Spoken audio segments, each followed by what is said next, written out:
권력바라기 검찰은 윤김 공동정권과 함께 몰락할 것이다.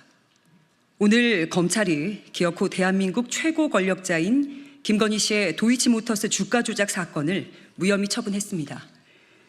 2019년 7월 윤석열 검찰총장 후보자의 인사청문회 과정에서 당시 자유한국당 김진태 의원의 의혹 제기로 시작돼 2020년 4월까지 관련 자본시장법 위반 고발 뒤 4년 넘게 검찰이 전전긍긍하며 들고 있던 사건입니다. 조국혁신당은 검찰의 무혐의 처분에 최상급의 유감을 표명하는 바입니다.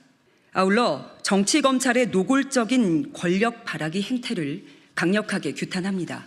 무혐의 처분 시점도 참 묘합니다. 검찰은 내일 서울중앙지검 국정감사를 앞두고 있습니다.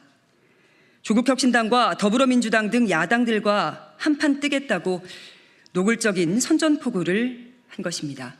무수한 증거와 검찰이 재판부에 제출한 의견서 역시 김건희 씨의 주가 조작 관여를 명확하게 가리키고 있는데도 검찰은 눈을 질끈 감고 4년 동안 봐줄 국리에만 골몰했습니다. 주가 조작은 결국 돈을 벌기 위해 하는 거 아닙니까?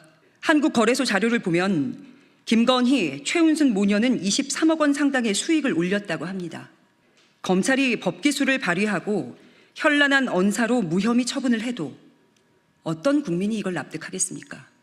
검찰의 이런 결론은 김 씨가 부른 장소로 출장 가서 휴대폰을 압수당하고 불러주는 대로 받아 적을 때부터 예견된 결과였습니다. 검찰은 다시는 법과 원칙을 입에 올리지 말기를 바랍니다. 윤석열 정권도 공정과 상식 같은 공허한 소리를 주절거리지 말기를 바랍니다. 역사는 반복됩니다. 검찰이 2007년 BBK 주가 조작 사건을 무혐의 처분해준 덕분에 대통령에 당선될 수 있었던 이명박은 결국 다스의 실소유주임이 밝혀졌습니다. 검찰이 김학의 사건을 무혐의 처분했지만 김학의는 결국 수레로 구속됐습니다. 정의가 부족하게 남아 뒤늦게 실현된 거죠. 그러나 검찰의 흑역사는 다시는 반복되지 못할지도 모릅니다. 국민의 신뢰를 잃은 검찰의 권력 바라기식 김건희 씨 무혐의 처분은 검찰이 권력의 똥게임을 스스로 증명하면서 존재 이유를 부정한 것이기 때문입니다. 국민들께서는 검찰개혁의 필요성을 다시금 절감하셨을 겁니다.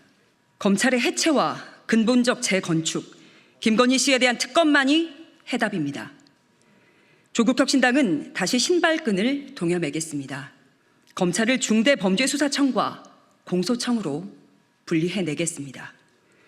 그래서 최고 권력자의 눈치를 보면서 수사 결과로 장난치지 못하게 만들겠습니다. 김건희 종합특검법의 통과에 매진하겠습니다. 3년은 너무 길다 특별위원회, 탄추위를 중심으로 김건희 씨의 죄상을 낱낱이 밝혀 단죄하고 무너진 법치주의를 다시 반석 위에 올려놓겠습니다.